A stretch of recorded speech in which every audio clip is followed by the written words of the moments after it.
Hello YouTube family, हे बघा आपण बनवत आहे झटपट असे दोडक्याचा ठेचा बनवतोय आणि अप्रतिम लागते ते. आणि काही अवघड नाही आहे. थोडंसं तेल घ्यायचं आहे, थोडंसं तेलामध्ये चांगलं परतून थोडीशी एक वाफ द्यायचं आहे आणि मस्त अशी जरा परतून घ्यायचं तेलावर. आणि दोडका कसा दिसतो तो मी एक पिक्चर तिथे दाखवलेला आहे की ह्या पद्धतीने दोडका असतो.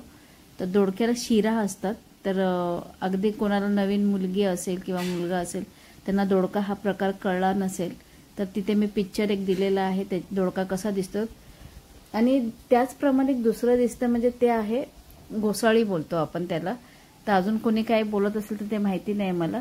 तर त्याला शिरा नसतात आणि दोडक्याला शिरा असतात. आता हे मी थोडा एक 2-3 मिनिटं थोडीशी वाफ देते आणि मस्त असं आता आपण त्याचा एक वाफ देऊन चांगली ठेचा आता आपण करून घेणार आहे. तर हे असं थोडं 5 मिनिटं ते 4 मिनिटं असे वाफून घ्यायचे आणि अप्रतिम होणार आहे हे. तर तुम्ही नुसती ते चव त्याची जर भाकरीबरोबर खाल तर अप्रतिम होते. तर ह्या पद्धतीने आपण परतून घेतोय आणि त्याला जो लागणारा जो मसाला आहे तोही मी तुम्हाला सांगते. आणि खरं तर हे जे बनवायची पद्धत आहे ते खलबत्त्यामध्ये बनवतात. तर आमच्याकडे माझी आई अशी करायची. तर त्यावेळी पाठा असायचा, खलबत्ता घरात नव्हता पण पाठा असा असायचा, त्याच्यामध्ये कोथिंबीर. आता मला तिखट कमी खायचंय कारण माझा दात काढलेला आहे, त्याच्यामुळे मला तिखट कमी हवंय आणि मी एकच मिरची घेतलेली आहे. तुमच्या चवीनुसार तुम्ही घेऊ शकता. आणि एक बेसनला आपण जो मसाला जो बनवतो, जसं आपण पिठलं वगैरे बनवतो त्याला बेसिक मसाला म्हणजे कोथिंबीर, हिरवी मिरची, लसूण असं जे आहे, जिरं वगैरे. तर ह्याच पद्धतीने सेम मसाले घ्यायचे. तर आपण घेतलेले कोथिंबीर, लसूण, हिरवी मिरची आणि जिरे एवढंच याच्यामध्ये मसाला आहे. आणि शेंगदाणे तुमच्या आवडीनुसार जर तुम्हाला टाकायचं असेल तर भाजलेले शेंगदाणे तुम्ही त्याच्यामध्ये टाकू शकता. अप्रतिम चव लागते आणि ही दिसायला असं आपल्याला एकदम साधी भाजी वाटते पण एवढीच चवीला होते. भाकरी किंवा चपातीवर तुम्ही कशाबरोबर सुद्धा हे खाऊ शकता. तर ह्या पद्धतीने मी आता हे सगळं मस्त असं थोडंसं ठेचून घेते कारण त्याचा जो आरोमा आहे ते वाफेवर जे आपण दोडका ठेवला होता त्याला मस्त ह्याची चव लागणार आहे.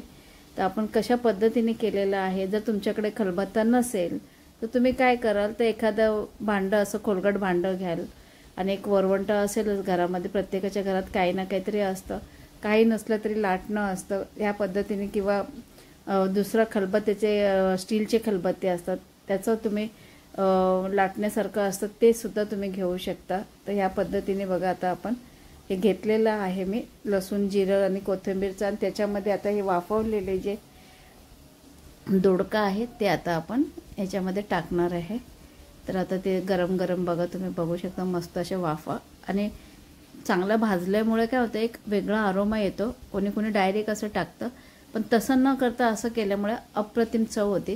थोडेसे लालसर डाग जरी आले दोडक्याला तरी चालेल. आणि असे पटकन आपण असे हे गरम गरम गरम असे ठेचून घ्यायचे मस्तपैकी. हे बघा खूप सुंदर असं दिसायला पण बघा किती सुंदर वाटते. आणि कोणाला चवीनुसार त्याच्यात भाजलेले शेंगदाणे टाका, कच्चे टाकू नका. आणि शेंगदाण्यामुळे सुद्धा चव खूप छान लागते. पण आता रात्रीची वेळ आहे, मला शेंगदाणे नको आहेत कारण पित्त वगैरे शेंगदाण्यामध्ये असतं असं बोलतात. तर मला ते सगळं वर्ज्य करायचं आहे कारण औषध चालू आहे. तर हे बघा या पद्धतीने हे ठेचून झालेलं आहे. आता मस्त आता ज्या तव्यात मी भाकरी केली होती त्याच तव्यामध्ये मी लगेचच थोडंसं आपलं तेल टाकून घेणार आहे. तर अशा पद्धतीने आपल्याला हे करायचं आहे. तर हे बघा थोडंसं तेल टाकलं. तेल तुम्ही तुमच्या बेतावर टाका. थोडंसं अजून एक 2 पळी वगैरे घ्यायची आपल्याला तेलाची. आणि आता हे जे आपण ठेचून घेतलेलं जे दोडका आहे आणि परत त्याच्यामध्ये लसूण, हिरवी मिरची हे सगळं एकत्र केलं त्याचा एक वेगळा अरोमा येणार आहे. फक्त आता आपल्याला मस्तपैकी आपल्याला हे परतून घ्यायचं आहे. आणि आपण ह्याच्यामध्ये थोडीशी हळदसुद्धा टाकलेली आहे ठेचताना आणि मीठसुद्धा टाकलेलं आहे. तर हे लक्षात असू द्या. आणि मस्त आता आपण छानपैकी असे आता हे परतून घेतोय. तर या अशा पद्धतीने आपण व्यवस्थित परतून घ्यायचं. थोडंसं मस्त असं तेलामध्ये असं परतून घेतल्यामुळे काय त्याचा जो करकरपणा जो आहे तो एकदम सॉफ्ट होऊन जाईल.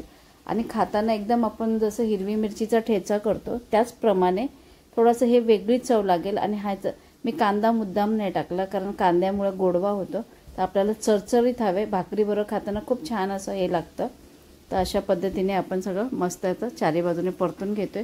थोडंसं तेल जास्तीला कमी जास्त असेल तरी थोडंसं जास्त कमी नाही, थोडंसं जास्त असलं तरी चालेल, कारण साईडने ते परतताना आपल्याला तेल सुटतं आणि त्याचा जो चव जो असतो ते भाकरीला खूप छान लागतो. तर ह्या पद्धतीने आपण बनवायचं आहे. आणि मी हे जे दोडक्याची चटणी केलेली हे एका दोडक्यामध्येच केलेले. तर वजनाला मला असं वाटतं की ते 1 किलो असेल. आता किंचित अशी मी थोडीशी वाफ देते ह्याला आणि खूप छान होणार आहे हे. थोडी वाफ दिल्याने काय होतं, जरा चारी बाजूने तेल पण सुटेल आणि मस्त असं ते शिजलं जाईल. असंच आपलं शिजलेलं तर आहे, पण थोडंसं अजून मस्तपैकी ते शिजलं जाईल.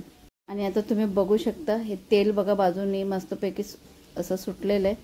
आणि मी काय जास्त काय कढई याच्यामध्ये काय करत बसले नाही. जे भाकरी आपण ज्याच्यात आपण केलेली तोच तवा मी घेतला आणि पटकन त्याच्यामध्ये आणि झटपट रेसिपी आहे. आपल्याला व्हिडिओ दाखवताना थोडासा लॉंग होतो, कारण आपल्याला वाटतं की खूप मोठी प्रोसिजर आहे. तर तसं काही नाही, व्हिडिओवर एक सविस्तर आपण दाखवतो, त्याच्यामुळे थोडंसं असं वाटतं की हे खूप मोठी रेसिपी वगैरे आहे, असं काही नाही. आता मस्त बघा मी भाकरीवर असे मस्त गरमागरम भाकरी केलेली त्याच्यावर मी टाकून घेते अशी मस्त असे, आणि असं तोंडाला पाणी येते ना, खूप सुंदर अशी ही झालेली आहे. आता तुम्ही नक्की एकदा बनवून बघा आणि आपल्या चॅनलला लाईक करा, शेअर करा, सबस्क्राईब करा चित्राज फूड अँड जर्नीला.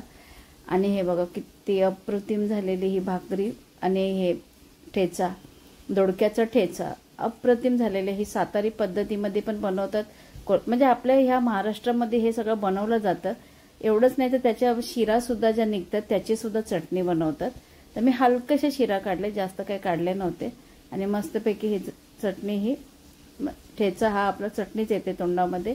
तर हा मस्त असा आपला ठेचा झालेला आहे. एकदा नक्की बनवून बघा आणि नक्की मला कमेंट्समध्ये सांगा की तुमच्या साईडला असं बनवलं जातं का.